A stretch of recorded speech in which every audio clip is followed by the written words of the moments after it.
सर्वदलीय बैठक बुलाई गई है और इस बैठक में विदेश मंत्री एस जयशंकर ब्रीफिंग देंगे, बताएंगे तमाम विपक्षी नेता को, क्योंकि जो फ्लोर लीडर्स हैं उन्हें इसमें बुलाया गया है और उन सभी को ब्रीफ किया जाएगा कि भारत की तरफ से अफगानिस्तान में अब तक क्या कुछ किया गया है, कितने लोगों को हम वापस ला चुके हैं, कितने लोग अभी भी वहां पर फंसे हैं, कितने अफगानी हैं जिनको हम यहां पर ला चुके हैं, अब तक पूरा मिशन किस तरह का रहा है और उसके बाद विचार विमर्श के बाद तमाम लीडर्स से आगे की रणनीति क्या होगी अफगानिस्तान को लेकर, इस पर आगे चर्चा की जाएगी। तो बस अब से थोड़ी ही देर के बाद अफगानिस्तान पर यह सर्वदलीय बैठक शुरू होने वाली है।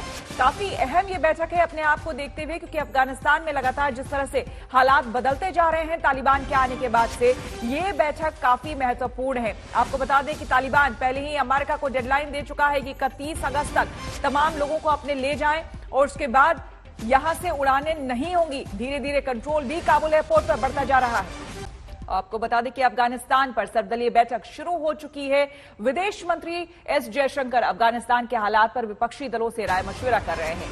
साथ ही विदेश मंत्री विपक्षी पार्टी को अभी तक के हालात की जानकारी भी दे रहे हैं। कांग्रेस की ओर से अधीर रंजन चौधरी और मल्लिकार्जुन खड़गे बैठक में मौजूद हैं। शरद पवार भी बैठक के लिए पहुंच चुके हैं। अफगानिस्तान में फंसे भारतीयों को एयरलिफ्ट करने की तैयारी पर विपक्ष कर सकता है सरकार से सवाल। तो आपको बता दें, ये इस परिदृश्य में काफी अहम बैठक है, जबकि अफगानिस्तान में लगातार हालात बदल रहे हैं। तालिबान के आने के बाद से सर्वदलीय बैठक बुलाई गई है, जिसमें फ्लोर लीडर्स को बुलाया गया है और विदेश मंत्री ब्रीफ करेंगे अभी तक भारत की तरफ से जो भी पहल की गई है, तमाम बातों को बताएंगे कि कितने लोग वहां से भारतीयों को यहां ले आया गया है, कितने अफगानी यहां आ चुके हैं। साथ ही भारत के कई प्रोजेक्ट्स जो है वो अफगानिस्तान में अभी चल रहे थे तालिबान के आने से पहले तक, तो उसमें अब आगे की क्या वहां आगे किया जाएगा, क्योंकि आपको बता दें कई कंसाइनमेंट्स जो है भारत के वो कैंसिल हो चुके हैं तालिबान के आने के बाद से, और ऐसे में अब आगे की रणनीति क्या होगी, ये एक अहम मुद्दा होगा तमाम विपक्षी पार्टियों से मुलाकात राय मशविरा के बाद। सीधी तस्वीरें इस बैठक की हम आपको दिखा रहे हैं, जिसकी अगुवाई कर रहे हैं एस जयशंकर। ब्रीफिंग की जाएगी, अपडेट दिया जाएगा, ताकि सभी पार्टियों यानी कि ऑल पार्टी मीट जो बुलाई गई है उन्हें मालूम चल सके कि अब तक भारत की तरफ से क्या कुछ किया गया है। अफगानिस्तान में जिस तरह से पल पल हालात बदल रहे हैं उसे देखते हुए ये सर्वदलीय बैठक, और इससे पहले भी कई बैठक विदेश मंत्री, गृह मंत्री और साथ ही रक्षा मंत्री प्रधानमंत्री की अगुवाई में कर चुके हैं। अफगानिस्तान में कई ऐसे भारतीय अब भी फंसे हुए हैं जिन्हें लाना बाकी है। कई विमानों के जरिए, खासतौर पर एयर इंडिया का विमान इस काम में लगा हुआ है। हिमांशु मिश्रा मेरे सहयोगी इस वक्त तमाम जानकारी के साथ जुड़ गए हैं। हिमांशु, कौन कौन शामिल हो रहा है इस मीटिंग में? शरद पवार को हम देख पा रहे हैं और खासतौर पर सर्वदलीय बैठक है ये, तो किसने एब्सेंट रहने का भी मन बनाया है? देखिए, कोई अभी तक ऐसी जानकारी नहीं है कि किसी पार्टी के कोई नेता जो है एब्सेंट रहे हो। ओवीसी तक वहां पर आए हैं, मल्लिकार्जुन खड़गे हैं, अधीर रंजन चौधरी हैं, कृति शिवा हैं, स्वागत राय हैं। ये तमाम वो लोग हैं जो अपोजिशन पार्टी के हैं। बीजेपी की तरफ से पीयूष गोयल हैं, सरकार की तरफ से प्रहलाद जोशी और विदेश मंत्री एस जयशंकर हैं, और पूरी जो है और साथ ही साथ विदेश सचिव जो है हर्षवर्धन, वो भी रहेंगे। और सरकार की तरफ से ब्रीफिंग दी जाएगी कि सरकार ने अभी तक अफगानिस्तान में फंसे हुए भारतीयों को भारत लाने के लिए क्या क्या कदम उठाए हैं और किस तरीके से जो भारत के लोग वहां अभी हैं उनको क्या मदद की जा रही है, और जो लोग अफगानिस्तान में हैं और भारत के नागरिक नहीं है उनकी सहायता के लिए भारत सरकार क्या क्या कदम उठा रही है, और साथ ही साथ भारत जो है किस तरीके से आगे अफगानिस्तान को लेकर डील करने वाला है, इसको लेकर एक ब्रीफिंग जो है विदेश मंत्रालय की तरफ से दी जाएगी। और उसके बाद अगर सभी पार्टियों की तरफ से अच्छे सुझाव आते हैं तो उसको लेकर विचार विमर्श जरूर किया जाएगा, क्योंकि अभी तक जो सरकार की स्थिति है वो वेट एंड वॉच की है। अब इस बैठक के बाद ये तय हो जाएगा कि सरकार जो है वो किस डायरेक्शन में आगे बढ़ने वाली है अफगानिस्तान को लेकर। बिल्कुल। हिमांशु, साथ ही आपसे जानना चाहेंगे, अभी इस बीच जो कुछ दिनों पहले खबर आई थी कि तालिबान ने अमेरिका को 31 अगस्त तक डेडलाइन दिया था कि अपने लोगों को आप वहां से निकाल लें। अब ऐसे में स्थिति जो है वहां पर काफी गंभीर है। हालांकि अभी खबर ये भी बीच में आई है कि शायद अमेरिका बात कर रहा है, विदेश मंत्रालय बात कर रहा है कि थोड़ा एक्सटेंशन मिले सेफ पैसेज के लिए। भारत के लिए क्या स्थिति है वहां पर?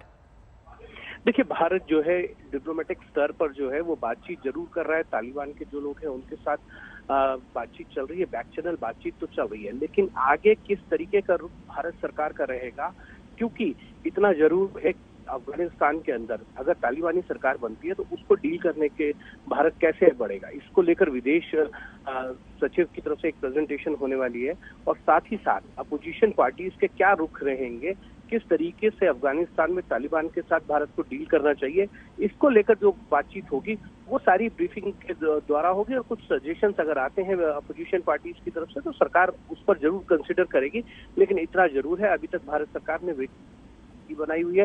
भारत सरकार की जो प्राथमिकता है वो यही है कि जो वहां पर भारतीय नागरिक फंसे हुए हैं उनको जल्द से जल्द जो है वहां से निकालकर भारत लाया जाए। और साथ ही साथ जो लोग वहां पर मदद चाहते हैं, माइनॉरिटीज के हैं, जिनको लेकर प्रधानमंत्री ने भी सीसीएस में कहा था कि चाहे वो सिख हो, हिंदू हो या अन्य धर्म के लोग, तो भारत से मदद चाहते हैं तो भारत सरकार वहां पर तत्काल प्रभाव से जो है मदद पहुंचाए किसी भी कीमत पे। बिल्कुल, बहुत बहुत शुक्रिया।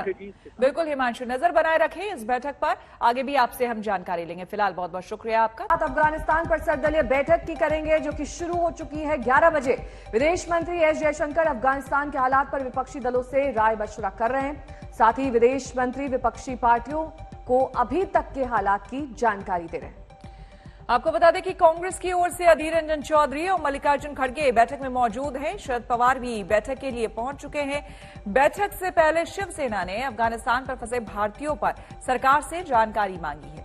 आपको बता दें कि ये जो सर्वदलीय बैठक हो रही है ये अपने आप में कई मायनों में काफी महत्वपूर्ण है। बैठक में अफगान मुद्दे पर सरकार विपक्ष में चर्चा दरअसल यहां पर होनी है और सरकार की तरफ से अपडेट दिया जाएगा। जो कृति चलती है भारत के खिलाफ, कश्मीर के खिलाफ, हम लोग जानना चाहते हैं नेशनल सिक्योरिटी के हिसाब से हमारा जो प्रोजेक्ट चल रही है, जो भारत सरकार ने निवेश किया, उसकी स्थिति क्या रहेगी, उसका फ्यूचर क्या रहेगा, क्या करार ये विकास का काम खंडित होगा कि पैसे वापिस मिलेंगे क्या, ये सब हम लोग जानना चाहते हैं। भारत सरकार की फॉरेन पॉलिसी, क्या भारत सरकार को तालिबान से बात करना चाहिए? अभी ये स्थिति के अनुसार हो जाएगा। अभी ये पॉलिसी आज डिसीजन होगा नहीं, पॉलिसी के बारे में, पॉलिसी के लिए ये चर्चा नहीं है। लेकिन जब तक ये भारत सरकार की, हमारी देश की सिक्योरिटी, हमारे देशवासियों की पुनरागमन, वहाँ की जो माइनॉरिटीज है उसको इधर आने के लिए उनको अधिकार बहाल करके देना, उनको नागरिकत्व देना, ये बहुत अहम मुद्दे आज की मीटिंग में रहेंगे। काबुल एयरपोर्ट पर आतंकी हमले का हाई अलर्ट जारी किया गया है। आपको बता दें खतरा कितना गंभीर है इसका अंदाजा आप इसी बात से लगा सकते हैं कि अमेरिका, ब्रिटेन और ऑस्ट्रेलिया तीनों देशों ने एक साथ चेतावनी जारी की है।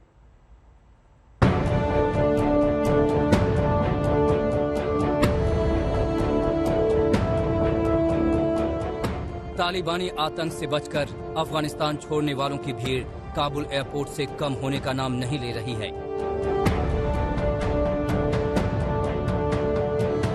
ये वही एयरपोर्ट है जहां से तमाम विदेशी और अफगानी नागरिक आतंक से आजादी का सफर तय कर रहे हैं।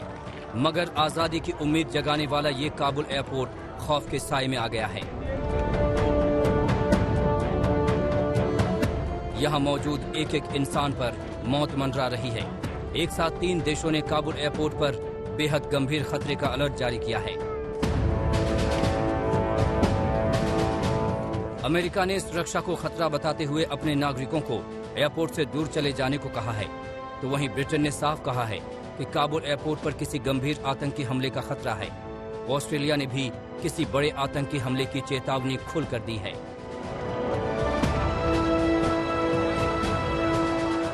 अफगानिस्तान में अमेरिकी दूतावास की वेबसाइट पर नजर डालिए। इसके जरिए जारी सुरक्षा अलर्ट में साफ लिखा है कि काबुल एयरपोर्ट के सभी गेट पर सुरक्षा को लेकर बड़ा खतरा है। हम सभी अमेरिकी नागरिकों को सलाह दे रहे हैं कि वो एयरपोर्ट आने से बचें और जब तक अमेरिकी सरकार के किसी प्रतिनिधि से एयरपोर्ट आने को न कहा जाए तब तक एयरपोर्ट के गेट से दूर रहें। जो अमेरिकी नागरिक अलग अलग गेट पर मौजूद हैं वो तुरंत वहां से सुरक्षित ठिकाने पर चले जाएं। ब्रिटेन विदेश विभाग ने जहां अपने सभी नागरिकों से कहा है कि वो अफगानिस्तान न जाएं, वहीं चेतावनी दी है कि वहां के हालात गंभीर हैं और आतंकी हमले का बहुत बड़ा खतरा है। ऑस्ट्रेलिया की विदेश मंत्री मराइस पे ने चेतावनी दी कि काबुल एयरपोर्ट के पास आतंकी हमले का बड़ा खतरा है और उन्होंने उन तमाम लोगों से वहां से दूर चले जाने को कहा है जो ऑस्ट्रेलियाई नागरिक हैं या जिनके पास ऑस्ट्रेलिया वीजा है। अमेरिका ने अफगानिस्तान में मौजूद अपने नागरिकों को आगाह किया है कि वो अपने आसपास नजर रखें, खास तौर पर जब वो भीड़ भाड़ के बीच हों। अब समझिए कि जब अफगानिस्तान में तालिबान राज है और उसने 31 अगस्त तक विदेशियों को बाहर जाने की मोहलत दे दी है, तो फिर काबुल एयरपोर्ट पर आतंकी हमला आखिर कौन करने वाला है?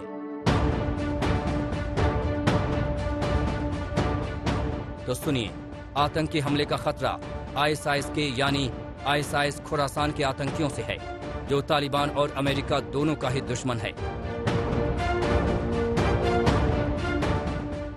अमेरिकी राष्ट्रपति जो बाइडेन ने कुछ दिन पहले ही आईएसआईएस के से आगाह किया था।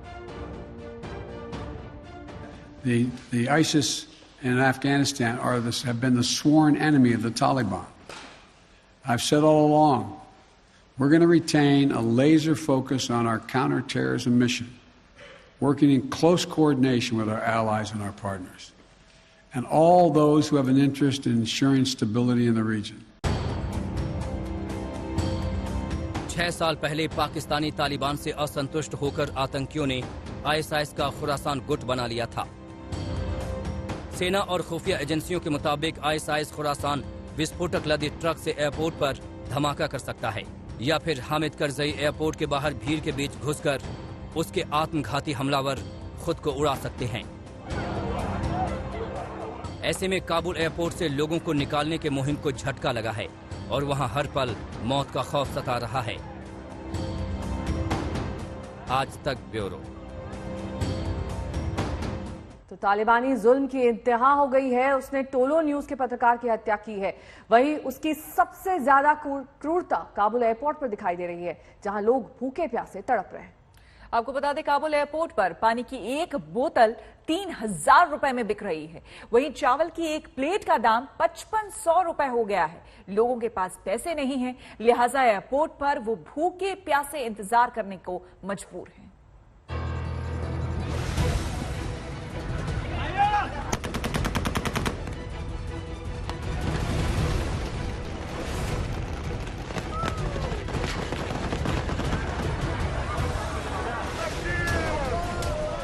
तालिबान की इस हकीकत से तो सारी दुनिया वाकिफ है, लेकिन काबुल एयरपोर्ट पर अफगानिस्तान के लोग जिस टॉर्चर से गुजर रहे हैं, उसके लिए इतिहास तालिबान को कभी माफ नहीं करेगा। काबुल एयरपोर्ट पर चारों तरफ हताशा और मायूसी है। हर आदमी बदहवास और नाउमीद है। भूखे प्यासे गर्मी में अपनी बारी का इंतजार करते इन लोगों का हौसला अब टूटने लगा है। शरीर ने जवाब देना शुरू कर दिया है। इसका नतीजा ये हुआ कि काबुल एयरपोर्ट पर अब कौन जमीन पर गिर पड़ेगा, कुछ कहा नहीं जा सकता। काबुल एयरपोर्ट के अनदेखे सच की ये पहली तस्वीर है, जिसमें एक विदेशी सैनिक स्ट्रेचर लेकर भागता है और गश खाकर गिरी इस महिला को उठाकर फौरन उसे मदद देता है। काबुल एयरपोर्ट पर तालिबान के चंगुल में दोबारा फंसने की चिंता लोगों के पैरों की ताकत छीन रही है। विदेशी सैनिकों को समझ नहीं आ रहा कि वो एयरपोर्ट पर आतंकी हमले से अपनी रक्षा करें या फिर काबुल में इकट्ठा इन लोगों की मदद। सबसे ज्यादा बुरा हाल छोटे बच्चों का है, जो आसमान से बरसती आग से बुरी तरह से झुलस गए हैं।